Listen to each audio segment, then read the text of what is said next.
ऐसे लोगों को एक सामने रख कर रहा हूँ कि जिन्होंने कम से कम चरक पढ़ा है और क्लिनिकल कुछ ना कुछ काम किया है।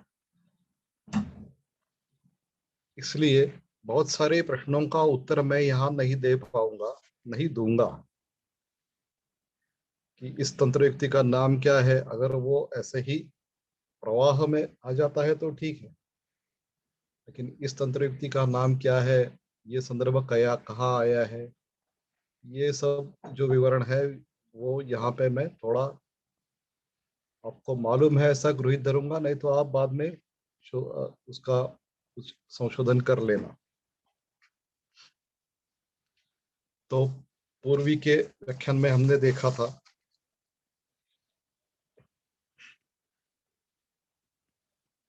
29, 20, 30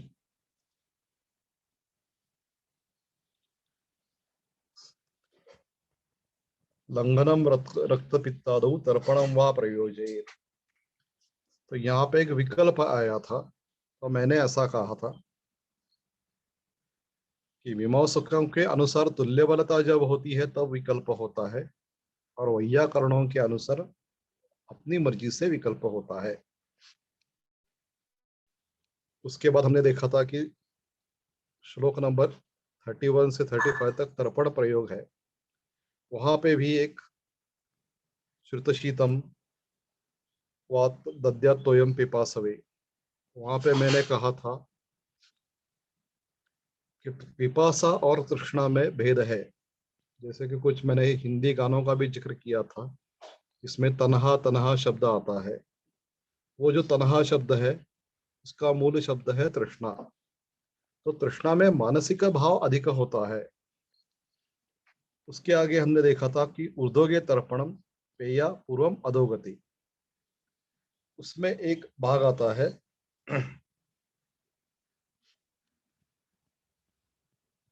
थोड़ा अगर हम आगे चले जाए कि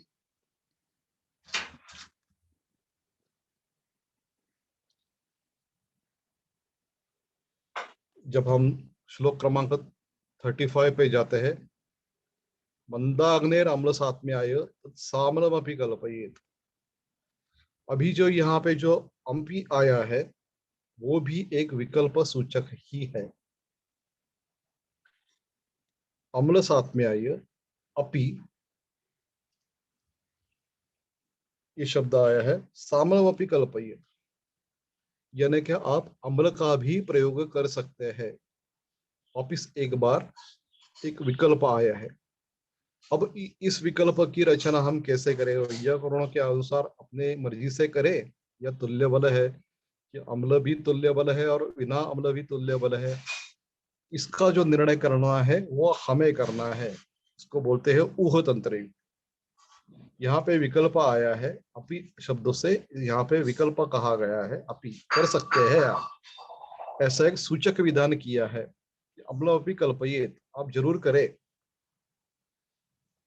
लेकिन अपि शब्द से यहाँ पे थोड़ी एक विकल्पना आ जाती है और उसका निर्णय आपको करना है।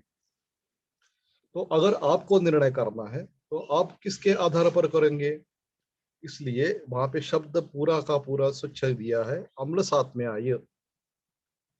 अम्ल मंदाग्नेर अम्ल साथ में आय, तो जिसको अम्ल साथ में है उसको अम्लवपि कल्पयेत्, यानी कि यच्छावत सब लोगों को अम्लवपि कल्पयेत् नहीं है, जिसका अग्नि मंद है और जो अम्ल का साथ में है अभी, इसलिए हमें यह विकल्प सुलझाने के लिए और थोड़ा एक पर्याप्त फ्रेमवर्क मिल जाता है। और वो कौन सा है, अम्ल साथ में आइए। तो अम्ल साथ में किस किसको होता है, तो जिसको प्रकृति साथ में होता है, एक रस साथ में वाले लोग होते हैं, अभ्यास साथ में वाले लोग होते हैं, देश साथ में वाले लोग होते हैं, और काल साथ में वाले लोग होते हैं। तो इसलिए अभी ये थोड़ा सा ऊपर से नीचे तक आ जाए अधिकरण तंत्र युक्ति के अनुसार, तो यहाँ पे कहा गया है कि प्रायण ही वृद्धि तस्मैत लंघम आदिता, 29वें श्लोक में कहा गया कि प्रायण वृद्धिम प्रयाति, किस लिए, इसलिए प्रथमतः लंघन करना जरूरी है। और उसके बाद रक्त पित्तादु तर्पणम हुआ प्रयोजित, उसके बाद कहा गया है तोयम पिपासवे दद्या, उसके बाद साम्रमपि कल्पयेत। और अगर हमको ये अम्ल की कल्पना करनी है तो हमें एक फ्रेमवर्क चाहिए, वो मिल जाएगा कहाँ पे? प्रकृति साथ में, देश साथ में, अभ्यास साथ में, काल साथ में। ये सब जो फ्रेमवर्क हमारा है, एक रस साथ में, षड रस साथ में वगैरह वगैरह, जो कुछ सूत्र स्थानों में या अन्य ग्रंथों में भी कहा गया है, उसका आधार लेकर हम इस श्लोक का भी विवरण कर सकते हैं। कभी कभी मुझे लगता है कि एक एक श्लोक की चर्चा भी आधा आधा एक एक घंटा हो सकती है, लेकिन थोड़ा हम आपकी बुद्धि पर छोड़ देते हैं। इसलिए सामापि कल्पयेत मंदाग्निर अल्पसात्मय। अभी सामलापि कल्पयेत ये सामान्य विधान हो गया, और ये जो मंदाग्निर अम्ल सात्मय ये उसके डिस्क्लेमर है कि किसको करना है। मंदाग्नि जिसका है और जिसको अम्ल का साथ में है, उसको आपको ये सामलमपि कल्पयेत। और उसमें सामलापि कल्पयेत ये भी हो, लेकिन ये सामान्य उपदेश नहीं है। वहां पे दाड़िम अमलकैर विद्वान अम्लार्थम चनुदपय, वो जो अम्ल देना है वो भी दाड़िम और आमलक। अभी यहाँ पे आप देख ले कि दाड़िम है और आमलक है, दोनों भी वैसे भी आहार औषधि स्वरूप के द्रव्य है, जिसको हम आहार भी कह सकते हैं और औषध भी कह सकते हैं। ये थोड़ा सा उसका एक बारीक सी सोच यहाँ पे लक्ष्य ध्यान में आनी चाहिए। यहाँ पे जो मंदाग्नि अम्ल सात्मय वगैरह कहा गया है, इसमें कहा गया है कि अम्ल अपनी दापय, तो अम्ल आपको इतना ही देना है कि जो आहार जैसा रस प्रधान अम्ल देना है।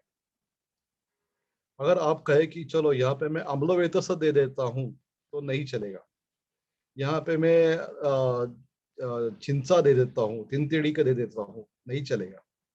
तो यहाँ पे अपेक्षा क्या है ग्रंथकारों की, जिसको हम आहार बोलते हैं और अम्ल रस है और औषधि भी है, तो आहार होता है वो रस प्रधान होता है, और औषध है वो वीर्य प्रधान होता है। अगर यहाँ पे हमें अम्ल रस देना है तो आहार प्रधान यानी कि अम्ल रस प्रधान देना है, न कि अम्ल रस युक्त और वीर्य प्रधान देना है। ये थोड़ा सा फर्क आपके समझ में आ गया होगा।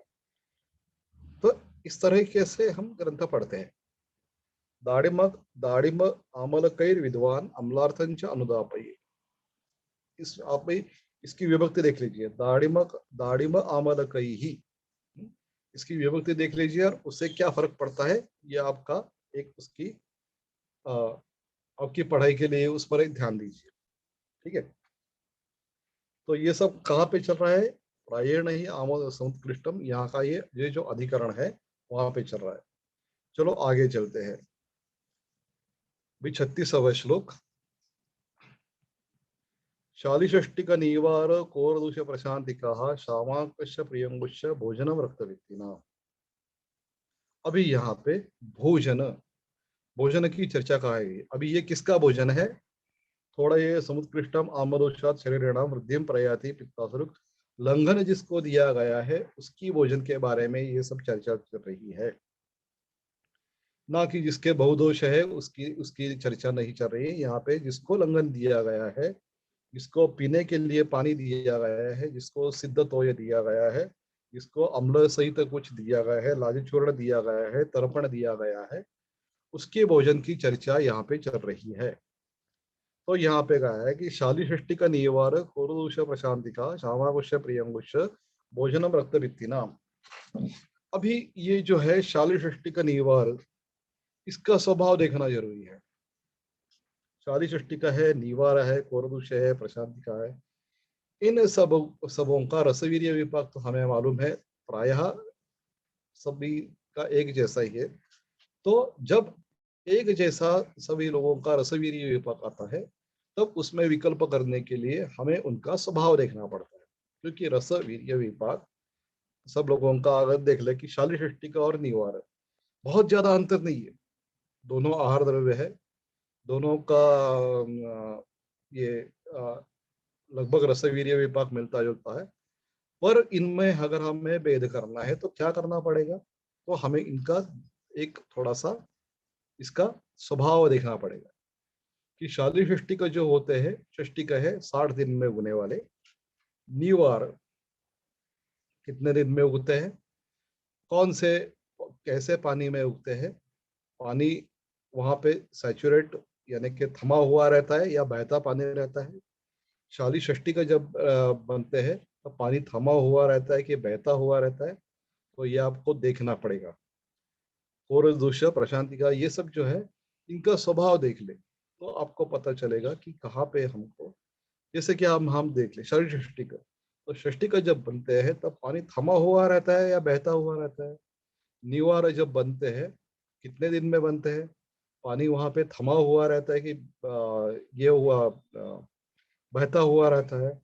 शादी षष्ठी का रोपण अलग से होता है, निवार का होता है कि नहीं होता है, ये सब आपको देखना पड़ेगा और उससे आपको थोड़ा सा और विकल्प की एक थोड़ी दिशा मिल जाएगी। अब ये सब करना किस लिए जरूरी है, तो मेरे पेशेंट जब आते हैं तब मैं, आप भी करते होंगे, मैं भी करता हूँ, उनके खाने की थोड़ी सी मालूमात कर लेता हूँ कि क्या खाते हैं। चावल खाते हैं, अच्छी बात है। गेहूं खाते हैं, अच्छी बात है। कौन सा गेहूं खाते हैं, अब ये जब कुछ बातें पूछ लेते हैं तब उनमें से थोड़ा सा भी बदल कर दिया तो पूरा घर का एक स्वास्थ्य बदल जाता है। जैसे कि पुणे में हम रहते हैं, मैं पुणे में रहता हूँ, तो हमारे यहाँ आसपास पहले कुछ नहीं, ये जो षष्ठी का है, षष्ठी या हो शाली के अलग अलग कुछ प्रकार मिलते थे। अब वो नहीं मिल रहे, उसकी जगह कुछ अलग प्रकारों ने ले ली, जातियों ने ले ली है। अभी लोग तो क्या करते हैं कि अरे ये हमें मिलता है, अच्छा मिलता है, सस्ता मिलता है या महंगा मिलता है, जो भी हो।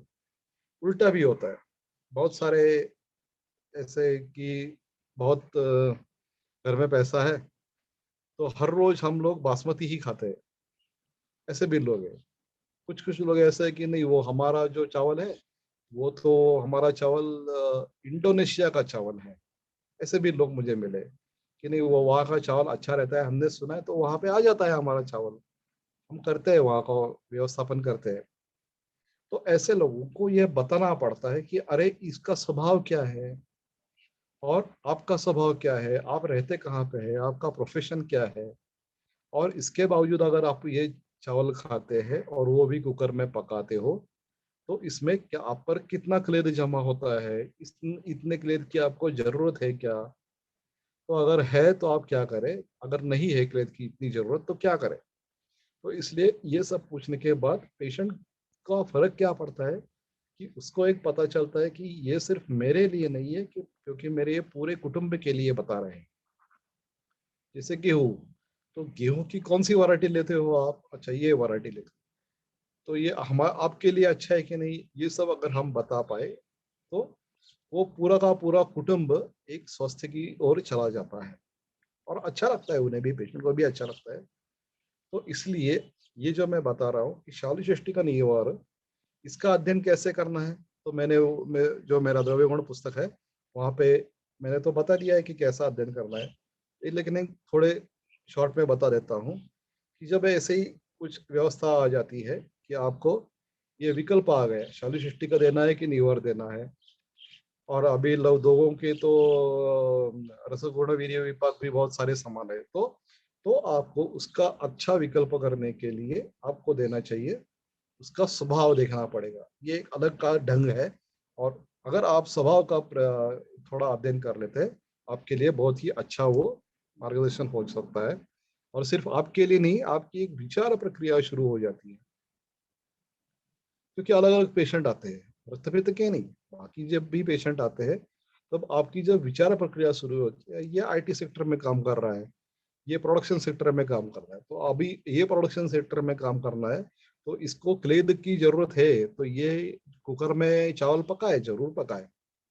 लेकिन ये आईटी सेक्टर में काम कर रहा है, अभी वर्क फ्रॉम होम चल रहा है, तो बैठा ही रहता है, तो उसको कुछ शारीरिक काम है नहीं। अगर ये रोज खा घर में बैठा है और चावल खा लेता है, बासमती चावल खा लेता है, और इतना क्रेड इकट्ठा करता जा रहा है, कुकर में पकाता है, तो इसका परिणाम तो कुछ ना कुछ वहां पे होगा। तो क्या होगा, कैसे होगा और कैसे हो रहा है, ये सब देखने के लिए आपको चावल का भी स्वभाव देखना पड़ेगा। कितने दिन में उगता है, कितने पानी में उगता है, बहते पानी में रुकता उगता है कि थोड़े थमे हुए पानी में रुकता है, ये सब आपको देखना पड़ेगा। तो आप एक अध्ययन ऐसा शुरू करें। और उसके लिए ऐसे कि कोई बात नहीं कि एमडी और पीएचडी की जरूरत है, आप बैठे बैठे भी अध्ययन थोड़ा कर सकते हैं। जरूरत क्या है कि आपकी एक सोच निर्माण हो। हम्म, ठीक है, चलो आगे चलते हैं। तो यहाँ पे बताया प्रियंगुश भोजनम रक्तपित्तिना। आगे बता देता है मुद्गा मुसुराशण का समगुष्टाड़ की फला प्रशस्ता सुपयुषार्थी। अभी वहां पे एक शाली वर्ग आ गया और यहाँ पे अभी ये चणक आदि वर्ग आ गया। सुप और यूष के लिए कल्पिता रक्तपित्तिना।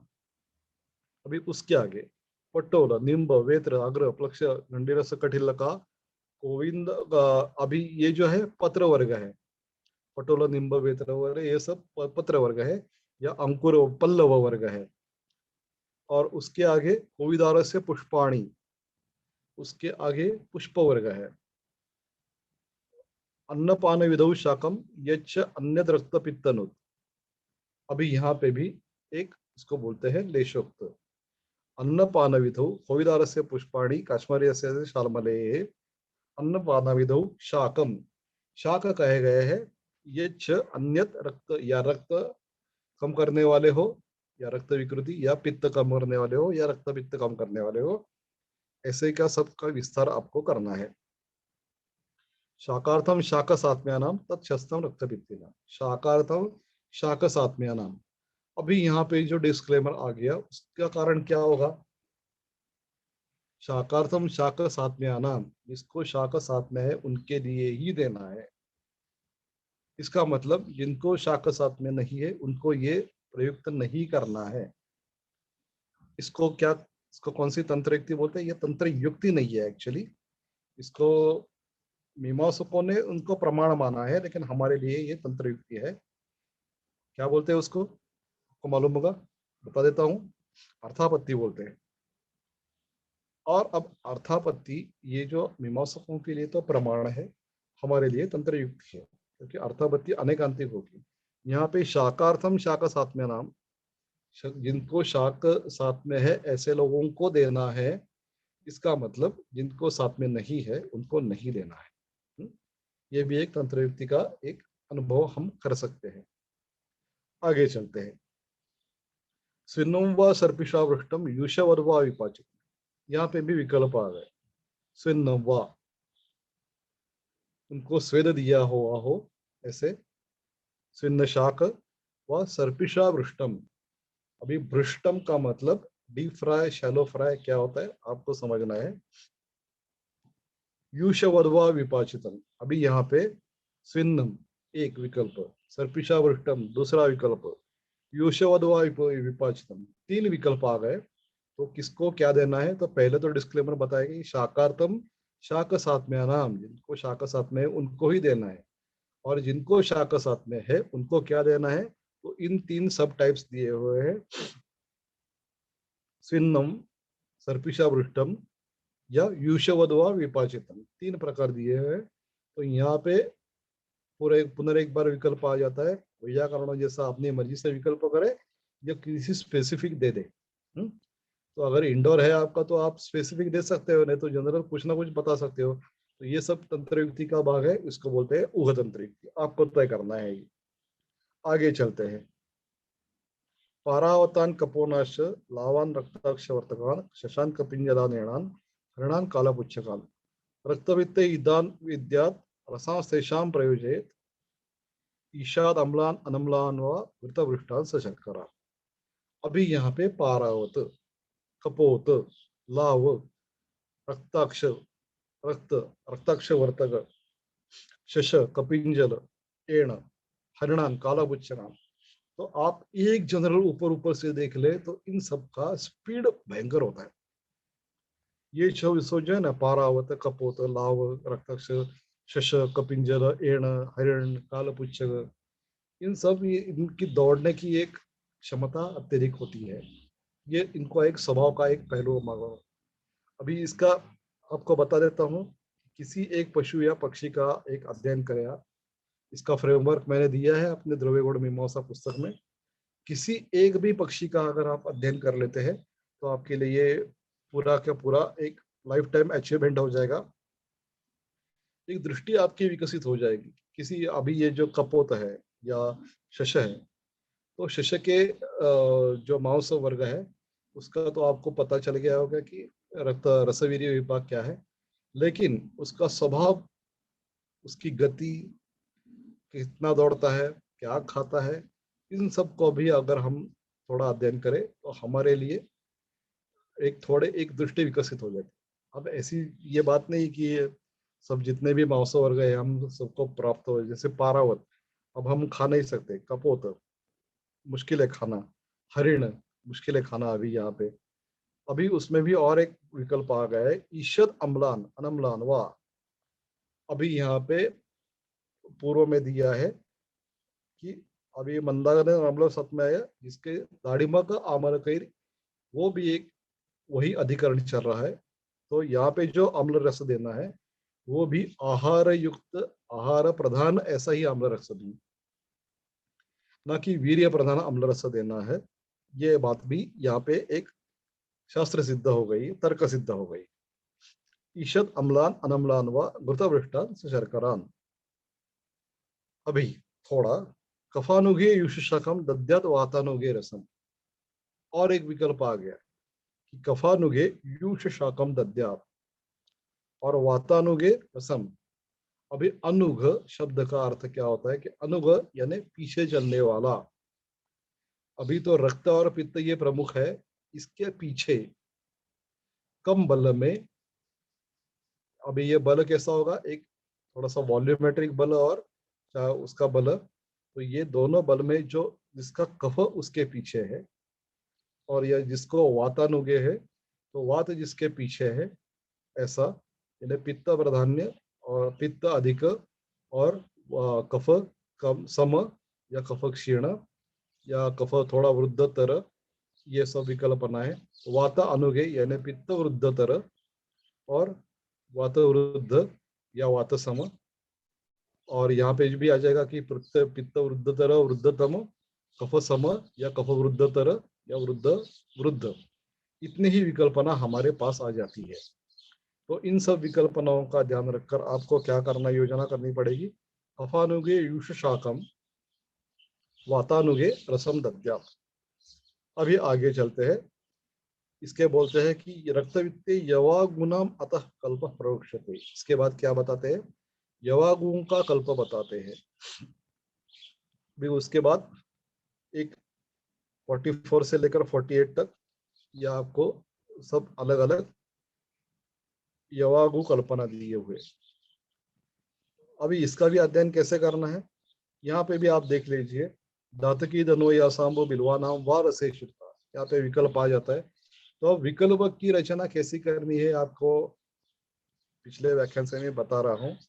तो वही विकल्प की योजना आपको करके, मुझे लगता है आप एक एक श्लोक का भी विवरण अच्छी तरह से करें ना, तो कम से कम एक आपका आधा से पौन घंटा उसके लिखने में चला जाएगी। इस श्लोक का विवरण करना है, जिससे कि इत्युक्ता रक्तपित्तग्नया शीता समुद्र शर्करा यवाग्वाज कल्पना चैषा कार्य मौसर शिष्य। अभी देखो कि इत्युक्ता रक्तपित्तग्ना शीता समुद्र शर्करा यवाग्वा कल्पना ऐसा कार्य मौसर शिष्य। यही विकल्पना आपको मौसर समय भी करनी है। तो अभी देखिए आपको विस्तार के लिए कितनी क्षमता है। तो ये यवागु करनी है वो पानी का इस्तेमाल करके।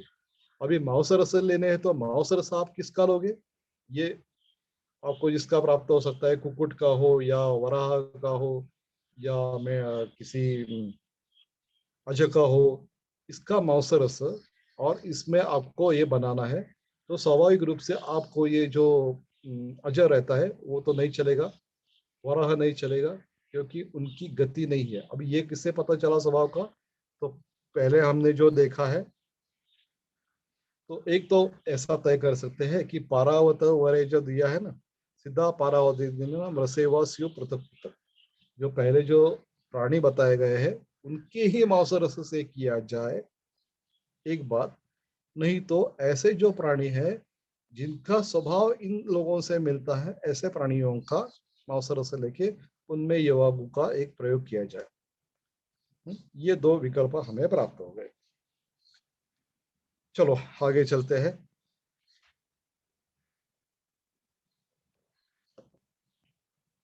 शश सवास्तु 49। शश सवास्तुकः शस्तो विबंधे रक्तपित्तिनां वातोलबणे तित्तिरि स्यात् उदंबर रसश्रुतः। विबंधे, अभी विबंध होने वाला है, जो स्वाभाविकता मल का विबंध होने वाला है। तो वातोल बने तित्तिरि स्यात् उदंबर श्रुतः। तो अगर विबंध हो गया, अभी ये आवश्यक चिकित्सा चल रही है, तो ये मयूर प्लक्ष निर्वय नगरोदस्य कुक्कुट, ये सब 49, 50 और 51, इसमें बहुत सारे विकल्प भी आ गए हैं। तृष्णागनम व फलोदकम। अभी यहाँ पे एक मैंने जो पहले कहा था कि तृष्णा और पिपासा, तो यहाँ पे आप 51 श्लोक देख ले तो आपको पता चलेगा कि यहाँ तृष्णांगनम व फलोदकम, पिपासा और तृष्णा, ये दोनों अलग अलग शब्द है। अब यहाँ पे तृष्यते तिक्तकैहि सिद्धम, तृष्णाघ्नम व तृष्यते, तृषा है, तो तृषा है, तृष्णा है, इसमें एक मानसिक भाव जरूर आ जाता है। पिपासवे यानी पीने की इच्छा, और तृष्णा में एक मानसिक भाव आ जाता है, इसमें थोड़ा सा फर्क है। इसकी विकल्पना भी आपको एक थोड़ी सी क्लिनिकल लेवल पे करनी चाहिए। आते जाते हुए पानी पीने वाले लोग, उनकी एक पिपासा रहती है, और जब पानी पीने की इच्छा, बहुत सारे लोग होते हैं कि आते जाते पानी पीते रहते हैं, थोड़ा थोड़ा थोड़ा, तो ये पानी पीने की इच्छा रहती है। और तृष्णा का मैनिफेस्टेशन, तृष्णा का अभिव्यक्ति अलग से हो। जब कुछ तनाव होता है या कुछ थके हुए होते हैं, तब एक मानसिक ही इच्छा होती है कि चलो थोड़ा पानी पी ले, वो तृष्णा है। थकावट दूर करने के लिए पानी पीना और आते जाते पानी पीना, इसमें पानी पिपासा और तृष्णा का एक मद अंतर है। यह आपको क्लिनिकल लेवल पे देखना चाहिए। ऐसे पेशेंट बहुत देखे होंगे कि आपकी क्लिनिक में आपने सामने बैठे हैं, और वो बैठे बैठे हुए कुछ आपसे बातें करने से पहले भी पानी पी लेते हैं, आपके ही टेबल पर रखा हुआ पानी पी लेते हैं।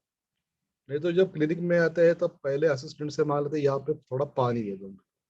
हाँ, तो यही आपको तृष्णा और पिपासा का अंतर स्पष्ट होता है। आगे चलते हैं 52 में। ज्ञात्वा दोषौ दोषौ अनुबलो बलम आहारमेव च जलम पिपासवे होते हैं गाने के। गाने के, इसको बोलते हैं गाने के अष्टांग। 8 तरीके से गाना सजता है।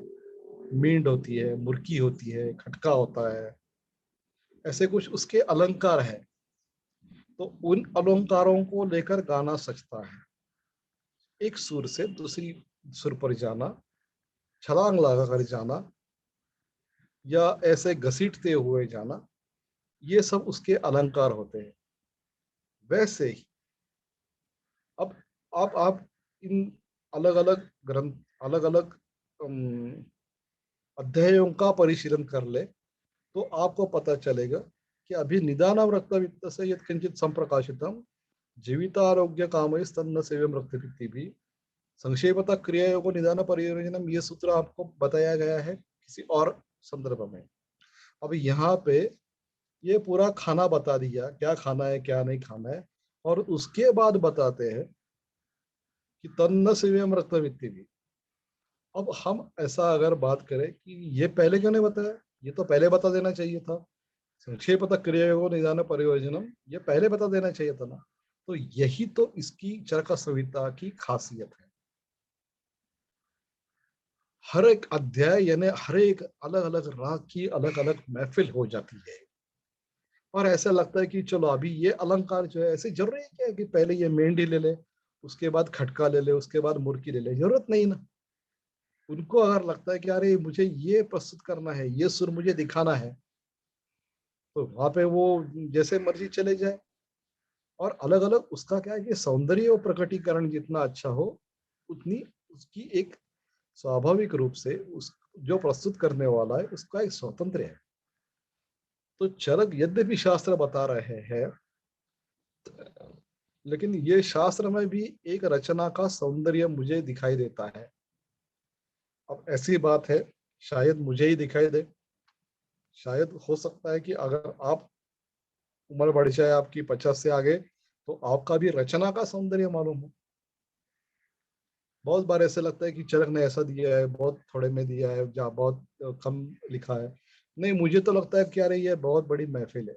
जैसे कि हमने ये देख लिया कि एक एक श्लोक का भी विस्तार हम करने लगे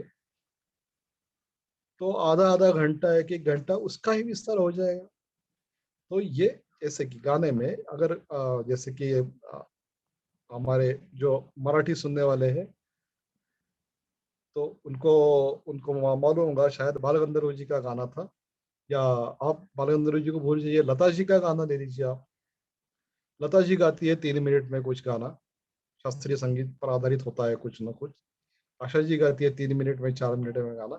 अगर वही गाना हम गाने बैठ गए कि चलो आज जरा थोड़े से सहूलियत में गाना है, तो लता जी का एक एक जो तान होती है, उनके जो गाने के अलंकार उन्होंने प्रस्तुत किए होते हैं, आशा जी के अलंकार जो प्रस्तुत किए हैं, उस 3 मिनट में उन्होंने जो प्रस्तुति की है, वो अगर डेसिफर करनी है और उसका विस्तार करना है कि लता जी ने ये तान ली है और उसका विस्तार करना है, तो मुझे लगता है कोई भी अच्छा गायक ये लता जी का जो छोटा सा गाना है उसको किसी बंदिश की तरह से भी एक आधा घंटा पौन घंटा पेश कर सकता है।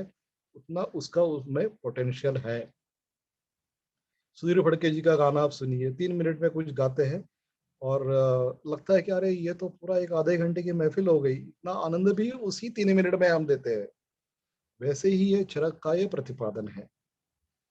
तो यहाँ पे जो आया है कि जीवित आरोग्य कामही, अभी ये शब्द देखिए, जीवित और आरोग्य कामही तन्न सेव्यम रक्तपित्ती। अभी ये जो बता दिया है, इसमें दवाइयों का भी तो जिक्र भी नहीं आया है। अन्न पान का पहले जिक्र आया है। पहले जो रक्तपित्त की चिकित्सा में बताया गया है, दवाइयों की तरफ अभी मुड़े भी नहीं है। ये जो चर्चा हो रही है सिर्फ अन्नपान की हो रही है। कभी कभी उल्टा भी हो सकता है, पहले दवाइयां बताए उसके बाद अन्नपान बताए। तो ये उनकी एक खासियत है। तो इसलिए जब हम चरक पढ़ते हैं तो ऐसा पढ़ने की कोशिश कीजिए कि जैसे कि हम एक अच्छी तरीके से एक पूरे की पूरी व्याख्यानमाला सुन रहे हैं। चरक का हर एक सूत्र यानी कि एक व्याख्यानमाला है। जैसे कि शब्द में प्रयोग किया गया, इतिहास व्याख्या श्यामा वि अधिक आ अधिक ख्या, ख्यानम बताना, आ अधिक ख्या विशेष रूप से बताना, और वी अधिक आ अधिक ख्या अति विशेष रूप से बताना। तो हर एक सूत्र जो होता है वो व्याख्यान होता है। इस तरीके से आप अगर पढ़ना शुरू करें तो आपके पढ़ने में एक क्लिनिकल लेवल पे जो आनंद लेना चाहिए वो आ जाएगा। नहीं तो क्या होता है, हम व्यवहार के लिए पढ़ते हैं, अरे ये दवाई आई है, ये दवाई आई है, इसमें ये कर रहा है, उसमें ये नहीं। जो आनंद लेना है, आप जो आनंद अगर लेना है और आनंद अगर प्राप्त करना है और मिलना है, तो आपको जरा थोड़ा एक उसका अलग ढंग से चरक का परिशीलन करना पड़ेगा। मैं तो मेरे जो विद्यार्थी रह चुके हैं उनको मालूम है। मैं बता देता हूँ कि एक सूत्र ले लीजिए, 7 दिन तक उसी सूत्र का चर्चा कीजिए। उसी सूत्र आपके बैक ऑफ द माइंड चलना चाहिए, एक सूत्र। तो 7 दिन के बाद आपको पता चलेगा कि अरे ये सूत्र मैं 7 दिन से वही सूत्र मेरे बैक ऑफ द माइंड चल रहा है, और उससे मुझे इतना कुछ व्यापक ज्ञान हो गया कि। तो आगे चलते हैं 54 श्लोक क्रमांक। तो जैसे कि मैंने पहले बता दिया, अभी पर चर्चा कर रहे थे हम कि रक्तपित्त की चिकित्सा में पहले उन्होंने पूरे के पूरे जिनके दोष की कमी है, दोष का बल ज्यादा नहीं है, इसके लिए अन्नपान का विवरण किया है। अभी यहाँ पे शुरू होता है 54 में, वक्षते बहुदूषणाम कार्यम बलवतांचय अक्षीण बलम औसस्य यस्य संतर्पणोत्थितम बहुदोषम बलवतो रक्तपित्तम शरीराणाम काले संशोधनारहस्य तन हरेत निरुपद्रवम। अभी यहाँ वे भी आपको ये विकल्प मिल जाते हैं। बहुदोषाणाम कार्यम बलवतांचयत। अभी बहुदोष जिनके हैं और जो बलवान है, तो क्लिनिकली आपको रक्त पित्त के जब पेशेंट आपके पास आता है, तो आपको उसकी दर्शन परीक्षा करते समय क्या देखना पड़ेगा कि ये आपको एक फ्रेम बनानी पड़ेगी कि ये बलवान है कि अबल है, और बलवान है या अबल है, ये एक फ्रेम, और दूसरी फ्रेम है कि बहुदोष है या अल्पदोष है। तो आपके सामने कितने विकल्प हो गए? पहले तो हो गया, आप कागज पेन लेकर बैठे हैं, तो एक 2x2 टेबल बन जाएगा आपका। 2x2 टेबल में लिख लीजिए कि अबल या बलवान, और ऊपर लिख लीजिए बहुदोष और अल्पदोष। तो आपके पास 4 विकल्प हो गए। रक्तपित्त का पेशेंट जब आपके पास, आपका निदान पूरा हो गया है, यह मैंने गृहीत पक्ष है।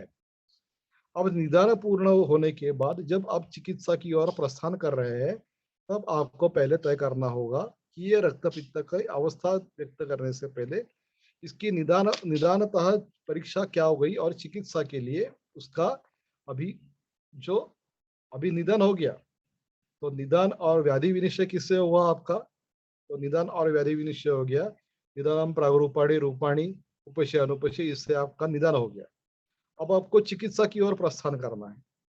चिकित्सा की ओर प्रस्थान करने के लिए आपको उसको तय करना पड़ेगा रक्तपित्त के अध्याय में कि ये बहुदोष है, अल्पदोष है, अबल है या बलवान है। तो आपके यहाँ पे पेशेंट जो भी है रक्तपित्त का पेशेंट, वो 4 में से एक प्रकार में आ जाएगा। या तो वो अबल होगा, बहुदोष होगा, या अबल होगा, अल्पदोष होगा, बलवान होगा, बहुदोष होगा, या बलवान होगा लेकिन अल्पदोष होगा। तो आपके लिए 1, 2, 3, 4 आपके पास पर्याय उपलब्ध हो गए। तो अबल है, अल्पदोष है, क्या करना है? अबल है, बहुदोष है, क्या करना है? बलवान है, बहुदोष है, क्या करना है? बलवान है, अल्पदोष है, क्या करना है? इसकी चिकित्सा आपको तय करनी है, लेकिन पहले आपको तय करना पड़ेगा कि ये बलवान है या अबल है, और दोषों की उपस्थिति अत्यधिक है या कम है। तो ये क्या हो गया? ये चिकित्सा के लिए दर्शन स्पर्शन प्रश्न ही ये आपको करना पड़ेगा। व्याधि का निदान हमने कहाँ से कर लिया? निदानम प्रागरूपाणी रूपाणी उपशय तथा, इसे हमने व्याधि का विषय कर लिया। अब हमें चिकित्सा के लिए रुग्ण का परीक्षण करना है, और वो दर्शन स्पर्शन प्रश्न ही करना है। तो इसके लिए आपको तय करना पड़ेगा कि ये अबल है, बलवान है, बहुदोष या अल्पदोष। 4 में से किसी एक में आपको आपका रक्तपित्त का पेशेंट बिठाना है। अब ये कैसे तय करना है? तो उसका माध्यम है दर्शन स्पर्शन प्रश्न ही। और क्या क्या है? बहुदोषाणाम, बहुदोष के लक्षण बताए गए हैं पूरे के पूरे, वो देख लीजिए कि ये थे बहुदोषाणाम लक्षणानि तस्मै संशोधनम हितम।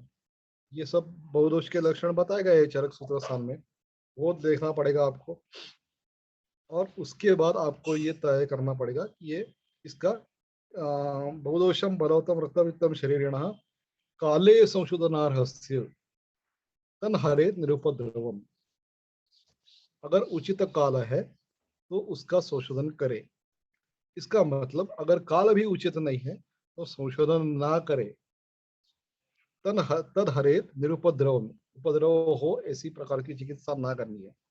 विरेचनेन ऊर्ध्वभागम अधोगम वमनेन च। विरेचनेन ऊर्ध्वभागम, ऊर्ध्वभाग जो ऊर्ध्व रक्तपित्त है, वो विरेचन से और अधोग रक्तपित्त आपको वमन से ठीक करना है। अभी उसके जो द्रव्य है वो दिए गए हैं, वमन के लिए क्या करना है। अभी उसके बाद ये जो 60वें श्लोक के बाद 61वां श्लोक आता है 61, वहां पे ऊर्ध्वगे शुद्ध कोष्ठस्य तर्पणादि क्रमोहितः। ऊर्ध्वगे, ऊर्ध्वग रक्तपित्त में आप क्या करोगे? शुद्ध कोष्ठस्य, ऊर्ध्वग रक्तपित्त में आपने विरेचन दे दिया, अधोग रक्तपित्त में आपने वमन दे दिया, उसके बाद तर्पणादिक्रम मोहितः, ऊर्ध्व के रक्तपित्ते अगर शोधन किया है आपने, अधोगत शोधन, तो तर्पणादिक्रम आपको आचरण करना है। और उसके बाद अधोगत के में अगर आपने वमन दिया है तो यवागवादी से करना है। न चेत स्यात् मारुतो बली, दोनों में अगर मारुतो बलवान नहीं है तो। और एक डिस्क्लेमर आ गया, अभी इसकी व्यवस्था करनी पड़ेगी। इस डिस्क्लेमर का मतलब क्या है, थोड़ा यहाँ संकल्प कर लेते हैं कि बलि और प्रधान में क्या अंतर है। अब यहाँ पे देख लीजिए कि ये जो रक्तपित्त है, स्वाभाविक रूप से यहाँ का प्रधान जो दोष है वो है पित्त,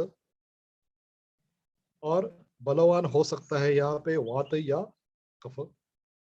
तो प्रधान और बलवान में अंतर है। हमारे गुरु जी विद्या कोलटकर जी, वो हमेशा एक दृष्टांत से ये बात स्पष्ट करते थे कि जैसे हमारे प्रधानमंत्री होते हैं या कुछ राज्यपाल होते हैं या महामहिम राष्ट्रपति जी होते हैं, तो वो प्रधान रहते हैं और उनके जो बॉडीगार्ड रहते हैं वो बलवान रहते हैं। समझ में आया आपके कि बलवान और प्रधान में अंतर होता है। जैसे कि हम देख सकते हैं कि हमारे माननीय प्रधानमंत्री जी, हमारे माननीय मुख्यमंत्री जी, या कुछ भी हमारे नगर के नगर पाल या महापौर जो भी हो, वो प्रधान रहते हैं और उनके जो बॉडीगार्ड या रक्षक रहते हैं वो बलवान रहते हैं। तो यही फर्क है। तो कभी कभी अभी अभी संप्राप्ति देख लीजिए आप, अलग अलग इसमें रक्तपित्त की संप्राप्ति हो या अम्ल पित्त की संप्राप्ति हो, संप्राप्ति में देख लीजिए आप प्रधान क्या है और बलवान क्या है। तो उसके अनुसार आपको कभी कभी प्रधान की चिकित्सा करनी पड़ती है, कभी कभी बलवान की चिकित्सा करनी पड़ती है, लेकिन प्रधान को प्रधान रखते हुए बलवान की चिकित्सा करनी पड़ती है। वही यहाँ पे एक सूत्र आया है, अधोगते यवागवादिर, ऊर्ध्वगे तर्पणादि, अधोगते यवागवादिर। अभी उस पर डिस्क्लेमर आ गया कि न चेत स्यात् मारुतो बली, अगर मारुत प्रधा बली नहीं है, बलवान नहीं है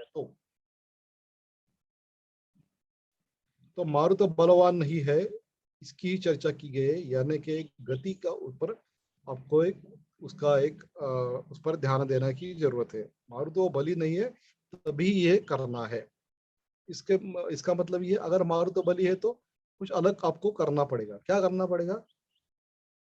तो ये जो पहले जो दिया हुआ है ना, क्योंकि ये बलवान दोष को निर्हरण करने के बाद वो तो आ गया कि क्षीण बल हो गए दोष, दोषों का बलवान जो दोष थे उनका निर्हरण कर ले तो दो क्षीण दोष हो गए। तो जो पहले जो क्रम दिया है आहार का वही करना पड़ेगा। मारुतो बलि नहीं है तो वही करना पड़ेगा, और मारुतो बलि है तो जो पूर्व में क्रम दिया है कि मारुत अगर प्रधान है तो क्या करना है, वो क्रम आपको आचरण करना पड़ेगा। ठीक है, कौन सा क्रम दिया है? जैसे कि मंदाग्नि राम साथ में तो वो जो दिया है, और आगे भी दिया है कि वात में ऐसा करे। कहाँ पे गया वो श्लोक?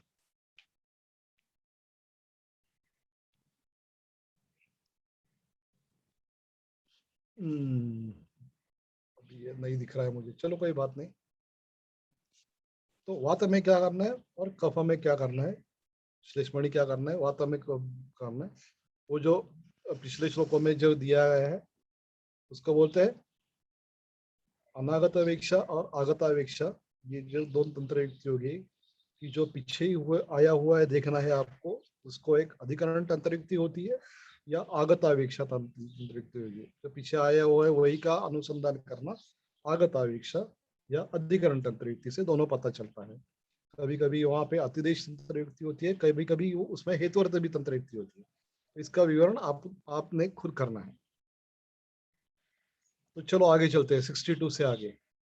बलमांस परीक्षणम शोक भारादोकर्षितम ज्वलनादित्य संतप्तर अन्यर्वा क्षीणमामयी। इसमें कुछ यम पश्येद रक्तपित्तिनम। अभी ये रक्तपित्त की एक सामान्य व्यवस्था की गई। जिनका बल अच्छा है, जैसे कि मैंने कहा कि आपको 4 डिवाइड करना होगा। अबल बहुदोष, अबल अल्पदोष, बलवान बहुदोष, बलवान अल्पदोष। तो यहाँ पे उसके एक एक का विवरण चल रहा है। तो कहने का मतलब क्या है कि जब भी आप रक्तपित्त की चिकित्सा की चर्चा करेंगे, तब आपको पहले क्या तय करना पड़ेगा, ये बलवान है क्या, अबल है, बहुदोष है या अबल है, अल्पदोष है। ऐसे ही कास में होता है, श्वास में होता है, प्रमेय में भी ऐसा ही होता है कि सुलभ प्रमेय ही बलवान ही को कुशस्थता ही को परिदुर्बलश। अभी यहाँ पे बहुदोष अल्पदोष की चर्चा प्रमेय में नहीं है। प्रमेय में स्थूल प्रमेय ही बलवान ही एक, कुशस्थता ही एक परिदुर्बलश, ये विवरण है। और कास में अलग विवरण है, श्वास में अलग विवरण है। जहाँ पे जब वहां जाएंगे तब हम उसकी चर्चा वहां पे अलग से करेंगे। लेकिन यहाँ पे इन्होंने अब एक मुद्दा छेड़ दिया, ये बलमांस परीक्षणम शोक भाराध्वकर्षितम ज्वलनादित्य संतप्तेर अन्यर्वा क्षीणमामयेहि। अभी अभी ये जो क्षीणमामयेहि है, जो ये जो रक्तपित्त है, वो पूरा का पूरा परतंत्र रक्तपित्त है। बलमांस परीक्षणम शोक भाराध्वकर्षितम ज्वलनादित्य संतप्तम अन्यर्वा क्षीणमामयेहि, ये सब चर्चा जो है ये स्वतंत्र रक्तपित्त की नहीं है, ये परतंत्र रक्तपित्त की है। पश्यति रोगो रोगस्य हेतुर्भूत्वा प्रशाम्यति न प्रशाम्यति चाप्यन्य हेतुत्वं कुरुते पिच। इस तरीके से जो परतंत्र रक्तपित्त होता है, उसकी चिकित्सा अब बताई जा रही है। वही बता रहे हैं, गर्भिणी शरीरम बालम वृक्षल्प प्रमिताशनम अवम्यम अविरेचम वा यम पश्येद रक्तपित्तिनम शोषेण सानुबंधम वा, इसका अनुबंध शोष से है, उसको संशयवनी क्रिया। तो अब यहाँ पे आप देख लीजिए कि बलवान अबल बहुदोष अल्पदोष, इन चारों में से किनको संशोधन करना है, इन किनको संशयवनी क्रिया करनी है, अभी वो बता रहे हैं। अटरूषक मृद्विका पत्याघात सशर्कर 65 श्लोक, उसमें बताया गया है कि श्वासकाश रक्तपित्त निवारण। तो इसका मतलब है कि श्वासकाश से पीड़ित रक्तपित्त हुआ, श्वासकाश के परिणाम स्वरूप या उसके उपद्रव स्वरूप, व्याधि के उपद्रव स्वरूप या उसकी चिकित्सा के उपद्रव स्वरूप अगर आपको रक्तपित्त होता है, श्वास की अवस्था लग जाती है रक्तपित्त की, तब आपको ये अवस्थिक चिकित्सा करनी है। मधुमिश्रा श्वासकाश पित्त निबर्हण। वैसे ही अटरूषक निर्व्यूय प्रियंगो मृतिकांजने विनीय लोद्रम क्षोद्रम च रक्तपित्तहरम पिबेत नागपुष्पंच लोद्रंच तेनैव विधिना पिबेत 67। अभी इसके आगे अश्वशकृत रसे आ जाता है। अश्वशकृत रस और गोशकृत रस, अभी यहाँ पे थोड़ा देखना जरूरी है। अश्वशकृत और गोशकृत, इनका सामान्य तो शकृत का रसवीर्य विपाक हमको मालूम है। एक आपको बता देता हूँ, मुझे लगता है कि नासिक के जो संस्था है, जो कॉलेज भी चलाती है, क्या नाम, आयुर्वेद पत्रिका भी चलाती है। उस आयुर्वेद पत्रिका चलने वाली संस्था, मैं नाम भूल गया उसका संस्था का, उन्होंने एक मल संहिता प्रकाशित की है। आयुर्वेद सेवा संघ, मुझे याद दिला, आयुर्वेद सेवा संघ ने एक मलों का एक विवरण प्रकाशित किया है, वो तो जरूर देख ले आप। अभी वापस एक बार आ जाते हैं कि अश्वशकृत गोशकृत यहाँ पे दिया गया है। तो आपने कभी देखा है अश्वशकृत और गोशकृत कैसा होता है? एक बार देख लीजिए ताकि आपको उसका स्वभाव का पता चल जाए। अश्वशकृत अगर आप देख लेते हैं तो कितना दौड़ता है, कैसा दौड़ता है। गो देख लीजिए आप, कितनी दौड़ती है, कितनी चलती है, कैसे चलती है। तो अश्वशकृत में अगर आपको रस निकालना है, तो अगर 30 ml रस निकालना है, तो आपको कम से कम 50 ग्राम 60 ग्राम ज्यादा थोड़ा उसका शकृत लेना पड़ेगा अश्व का, क्योंकि उसमें जलांश बहुत कम होता है। उसमें थोड़ा पानी मिला के अगर 30 ml लेना है, तो आपको उतना ही पानी मिला के बहुत थोड़ा देर उसको घोल के उसके बाद उसका पानी निकालना पड़ेगा। गो शकुरत में ऐसा नहीं होता। गो शकुरत में आप वही की वही निकाल ले, थोड़ा 50 ग्राम ले तो उसका 30 ml तक आपको रस मिल जाएगा। लेकिन अश्व शकुरत में ऐसा नहीं है, थोड़ा देखना पड़ेगा। हम्म? तो ये सब किस पर निर्भर करता है? जैसे कि मैंने द्रव्य गुण मीमांसा में लिखा है कि उसका एक अध्ययन कीजिए, क्या खाता है, उसके आमाशय की रचना कैसी है, कितना दौड़ता है, क्या स्पीड से दौड़ता है। ये सब अगर आप देख ले तो उससे आपको ये थोड़ा कहाँ पे अश्व शकुरत देना है, गो शकुरत कहाँ पे देना है, इसका ही आपको पता चल जाए। कहीं पे किसी किसी कारणों से आपको दोनों देने पड़ेंगे इकट्ठा मिला के, तो कहाँ पे दोगे आप? और उसके आपके डिस्क्लेमर तो दिए हैं कि मारुतो बलि हो तो क्या हो, संशमनी क्रिया करनी है। तो ये सब जो चर्चा कर रहे हैं वो संशमनी क्रिया है। परतंत्र रक्त पित्त में करने वाली ये संशमनी क्रिया है।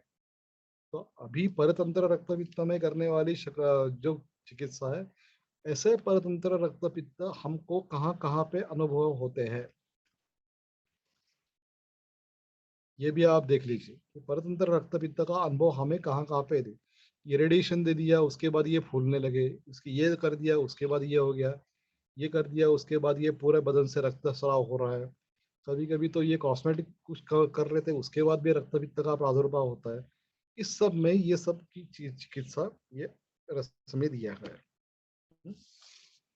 तो ये सब वही चल रहा है, तो उसके तफसील की जरूरत नहीं है मुझे।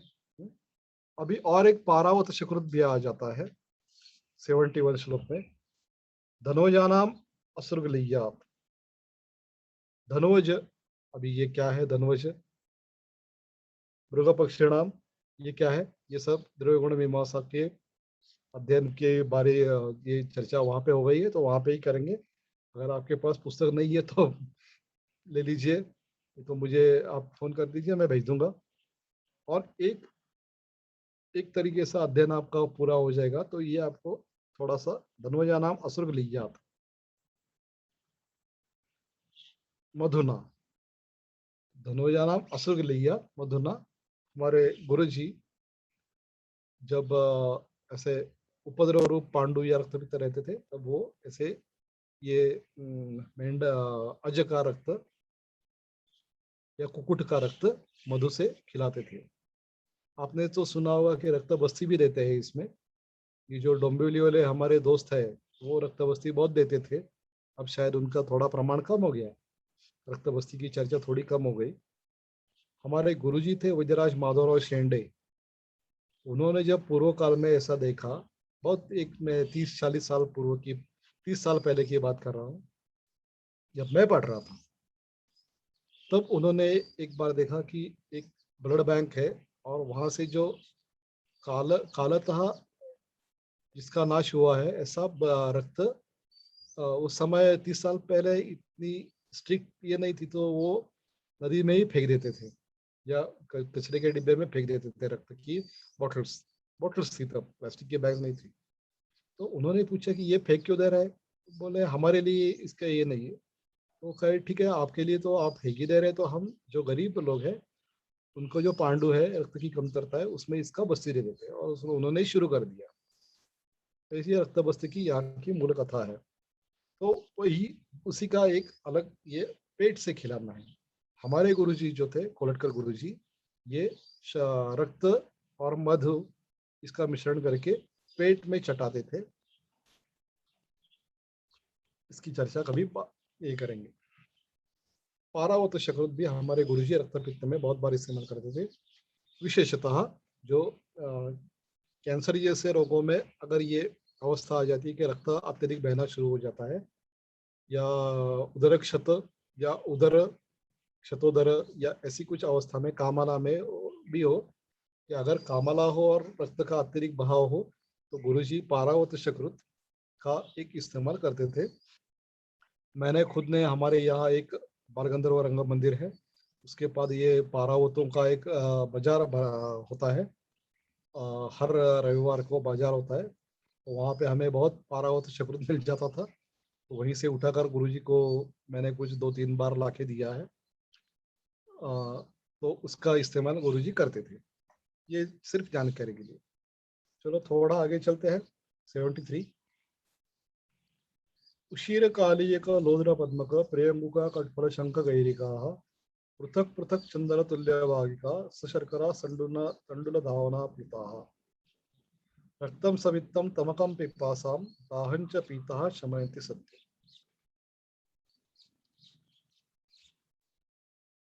तंडुल धावना प्लुताः। अभी यहाँ ये इसका मुख्य द्रव्य क्या है कि धावन किए हुए तंडुल, तंडुल धावित जल, उसमें क्या क्या मिलाना है? उशीर कालियक लोद्र पद्मक प्रियंगुका कटफल शंख गैरिक। स्वाभाविक से शंख आप घिसकर भी दे सकते हैं, गैरिक की तो पाउडर ही होती है। पृथक पृथक और क्या कहाँ पे? चंदन तुल्य भागी का।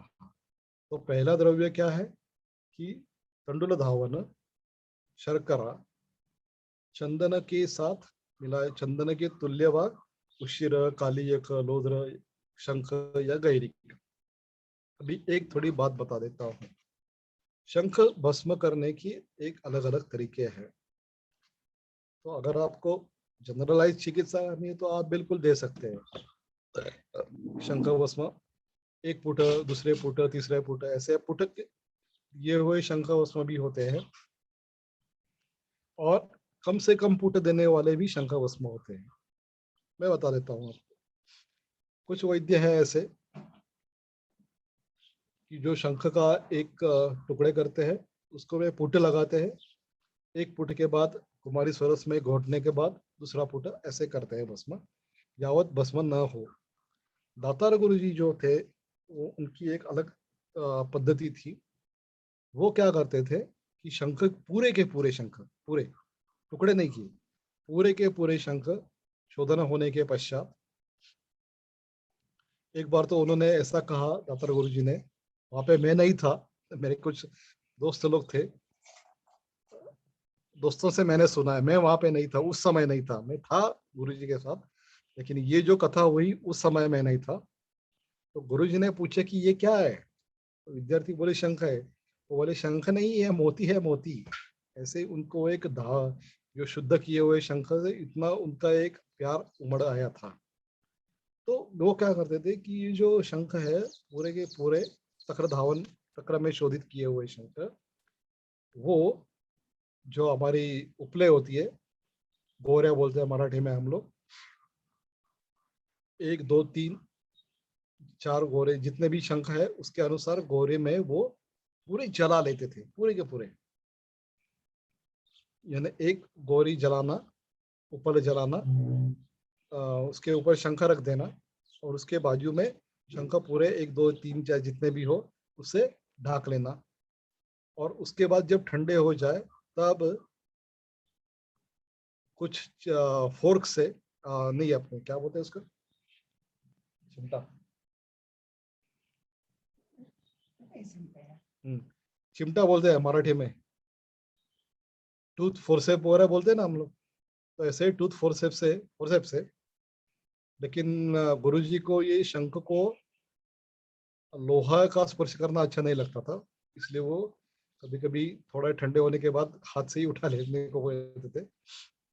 लेकिन गुरुजी ना रहने के बाद हमने वो टूथ फोर्सेप से उठाना शुरू कर दिया। तो वहां से उठा के ये जो ब्रश होता है ना अपना कलर का, 4 नंबर 5 नंबर, या थोड़े कलर जो पेंटिंग करते हैं उनका ब्रश रहता है, उससे वो जो उपलों की जो रजक कण रहते हैं वो साफ करके, जो पुराना अपना ये मटका रहता है काले रंग का, उसमें नीचे एक पेपर रख के उसमें ये रख देते थे, और उस पर ढक्कन रख के बंद कर देते। 1 महीने के बाद निकालना, तो उससे जो उसका क्षरण होता है नैसर्गिकता, वो ऐसे थोड़ा ढकल के उसका जो क्षरण हो जाता है वो हो जाए, वापिस एक बार ऐसे ही जला नए शंख, और ऐसे ही साफ करके वापस रख देना, तो 6 महीने में उन शंखों का पूरा क्षरण हो जाता है। तो जो वास्तविक फुट देने से, 4-5 फुट देने से आपका एक शंखोस्म 1 महीने में बन जाता है।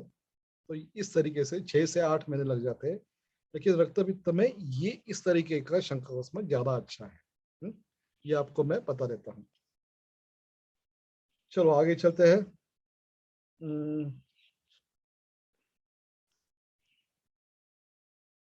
डायरेक्ट 76 आपे काय आहे, पृथक पृथक चंदन योजितानि तेनैव कल्पेन हितानि तत्र ऋषिस्थिता वा सरसीकृता वा कल्कीकृता वा मृता श्रुता वा एते समस्ताः गणेशः पृथक् वा रक्तं समित्तं शमयन्ति योगाः।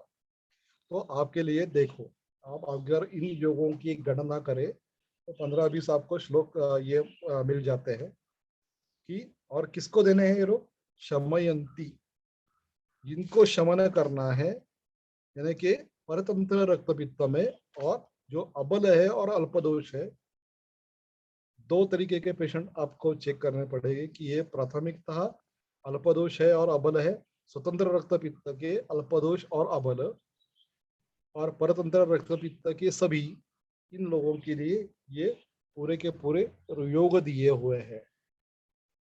वापिस एक बार बता दो, स्वतंत्र रक्तपित्त के अबल और अल्पदोषों के लिए और परतंत्र रक्तपित्त के सभी लोगों के लिए ये सब रक्त और पित्त का शमन करने के लिए ये सब योग बता दिए हुए हैं। और एक बार बता देता हूँ, स्वतंत्र रक्तपित्त के अबल और अल्पदोष रुग्ण तथा परतंत्र रक्तपित्त के सभी रुग्णों के लिए ये व्यवस्था की गई है। अभी उसके बाद 78 श्लोक में आ जाते हैं। मुद्गा सलाजाः सयवः सकृष्णाः सुशीर मुस्ता स चंदनेन बलाजले परियुषिता कषाया रक्तम सपित्तम शमयन्ति उदीर्णम। उदीर्ण जो रक्त और पित्त है, लेकिन कौन सा रक्त या पित्त, जो रक्त पित्त में आया हुआ है, और रक्त पित्त की ऐसी अवस्था है कि जहाँ पे शोधन होने के बाद या अबल और अल्पदोष होने के कारण, लेकिन उदीर्ण हुआ है, किंचित काल उदीर्ण हुआ है, तो ऐसे उदीर्ण रक्तपित्त के लिए ये मुद्गालाजा ये शमन की चिकित्सा है। उनको शोधन नहीं देना है, लेकिन वो शोधनार्ह नहीं है, अल्प बल है या अल्पदोष है, लेकिन थोड़ा सा किसी कारणवश या परतंत्र रक्तपित्त है, तो इसमें अगर रक्त का एक उदीर्ण हुआ है या पित्त का उदीर्ण हुआ है, ऐसी अवस्था आ जाती है, तो यहाँ पे आपको ये कषाय दिए हुए है कि बलाजले परियुषिता कषाय रक्तम शमयंती उदीर्णम, शमन की चिकित्सा की गई। चलो आगे चलते हैं। 79 अभी यहाँ पे देखते हैं, अभी यहाँ पे एक रत्न की चिकित्सा आ गई है। अभी रत्न का स्वभाव देख लीजिए आप क्या होता है। रत्न का स्वभाव है पृथ्वी से या जल से प्राप्त किया हुआ है, तो पृथ्वी से जो रत्न प्राप्त होते हैं उनका स्वभाव तो तमोगर्भा पृथ्वी होती है, तो तमोगर्भा पृथ्वी से जो रत्न प्राप्त होते हैं, जो तमोभवा पृथ्वी में रहते हैं, ऐसे ही रत्न और अपना शीत स्वभाव कायम रखते हैं, उनका शैत्य कुछ अलग ही होता है। और अग्नि समुद्र में जो वहां पे मिलता है मुक्ता, मुक्ता मणि जो मिलता है समुद्र में, वो तो समुद्र में पैदा होता है कि इसका अपना एक अग्नि वड़वानल होता है। तो ऐसे वड़वानल के होने के बावजूद भी जो अपना स्वभाव शैत्य का स्थिर रखते हैं, तमोगर्भा पृथ्वी में होने के बावजूद भी जो अपना स्वभाव स्थिर रखते हैं, उनका शैत्य स्वाभाविक रूप से बलवत्तम होगा, बलवत्तर होगा, बलवान नहीं होगा, बलवत्तर या बलवत्तम होगा। ये तर्क आपके समझ में आ रहा है ना कि ये रहता कहाँ पे है। जैसे कि हम यहाँ पे रहते हैं, मैं यहाँ पे पुणे में रहता हूँ, तो मेरा एक कुछ अगर लड़ाई झगड़े का करनी पड़े, लड़ाई झगड़े में टूट पड़ने की मोहलत आ जाए या मुसीबत आ जाए, तो मेरा स्वभाव ऐसे नहीं कि जाके लड़ाई झगड़ा करे, किसी से मारपीट करे, ये मेरा देश का स्वभाव नहीं है। लेकिन जो कोई आदमी कश्मीर से आता है या पंजाब बॉर्डर से आता है या राजस्थान बॉर्डर से आता है, वो वहां पे तो यहाँ पे मैं मेरा शांत स्वभाव कायम रख सकता हूँ, क्योंकि यहाँ पे मुझे हर दिन झगड़े की नौबत ही नहीं है। लेकिन जो मेरे ये सही वैद्य है, लेकिन जो बॉर्डर पे रहता है उसके लिए हर दिन एक अस्तित्व की लड़ाई ही होती है, और उस अस्तित्व की लड़ाई के बावजूद अगर वो अपना स्वभाव शांत रखता है तो स्वाभाविक रूप से वो मुझसे ज्यादा ही शांत होगा। जैसे कि अगर कोई कार्डियोलॉजिस्ट है, कार्डियक सर्जन है, और वो उसको शांत स्वभाव का कहते हैं, तो स्वाभाविक रूप से उसकी शांति, मन की शांति मुझसे ज्यादा ही होगी, क्योंकि मैं काय चिकित्सक हूँ। मुझे हर दिन, हर समय, हर घंटे, हर मिनट लड़ाई की जरूरत नहीं है मेरे दिमाग में। लेकिन जो कार्डियक सर्जन रहते हैं उनका तनाव कुछ अलग ही रहता है। तो अगर वो शांत है, वो ठंडे दिमाग का है, स्वाभाविक रूप से उसका ठंडा दिमाग मेरे ठंडे दिमाग से बहुत ही ज्यादा स्वाभाविक ही होगा। अभ्यास साथ में होगा ये अलग बात है, लेकिन स्वाभाविक ही होगा। तो ये तर्क भी समझ लीजिए आप। तो इसके साथ ये शब्द दिया है कि पानात शमम हे उदकानाम, मृत शंख हेम अमलक उदकानाम, यहाँ पे स्वर्ण की भी है। अब यही मैं तर्क बता रहा हूँ कि ये सब तमोगर्भा पृथ्वी में होने के बावजूद भी शीत है, मधुर रस प्रधान है, तो इनका स्वाभाविक रूप से ही उनका माधुर्य शैत्य अधिक ही है। तो यही सब दिया गया है। क्षीर पद्मोत्पर चंद्रा नाम पुष्कलोष्ट से यह प्रसाद रक्तातियोग प्रशमाय देय। रक्त का अतियोग होता है अब कौन से पेशेंट में? परतंत्र रक्तपित्त में या अल्प बल अल्प दोष रक्तपित्त में। अगर रक्त का अतियोग होता है, इसमें ये आपको सब देना है। अभी एक थोड़ा सा ये 82, 83, 84 देखेंगे और आज के लिए पूरा करेंगे। कषाय योगरे विधि यथोक्ते दीप्ते नले श्लेष्मणि निर्जिते। अनिल की दीप्ति हो गई और श्लेष्मा का निर्जित हो गया।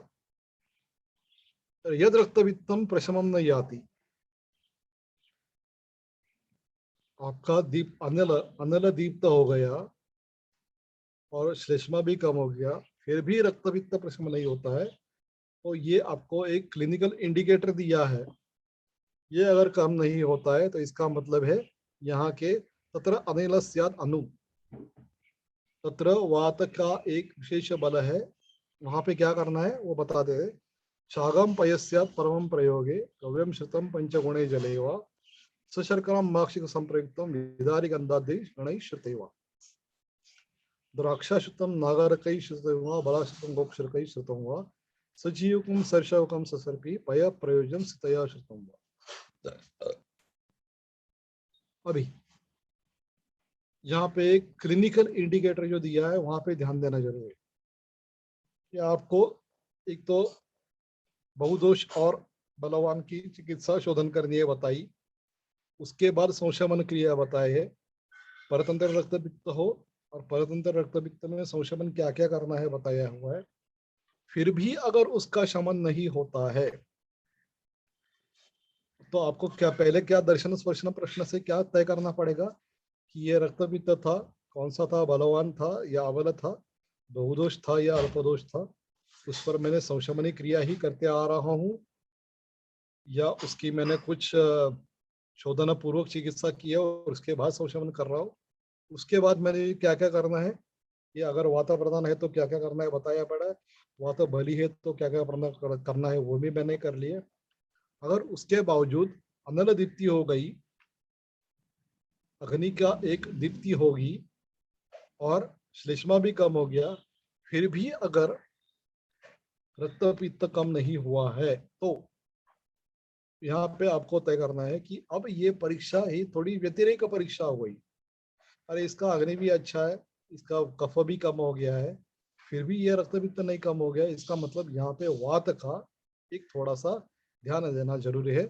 और उसके लिए क्या क्या करना है, तो ये क्या करना है, छागम पयस्यात् परमं प्रयोगे व्यम श्रुतम वगैरह पंचगुण जल, ये सब की चर्चा यहाँ पे करनी है। अभी उसके बाद जो बता देते हैं कि ऐसा रक्तपित्तम प्रशमन नहीं आती, ये अगर आपको किसी स्थानवश में दिखाई देता है तो क्या करना है, इसकी चर्चा हम अगले व्याख्यान में करेंगे। मुझे लगता था कि आज के व्याख्यान में ये पूरा हो जाएगा अध्याय, लेकिन नहीं हुआ है। कोई बात नहीं, अगले व्याख्यान में ये अध्याय आपका पूरा हो जाएगा। चलो आज के लिए इतना काफी है। पूर्वक धन्यवाद। मिलते हैं।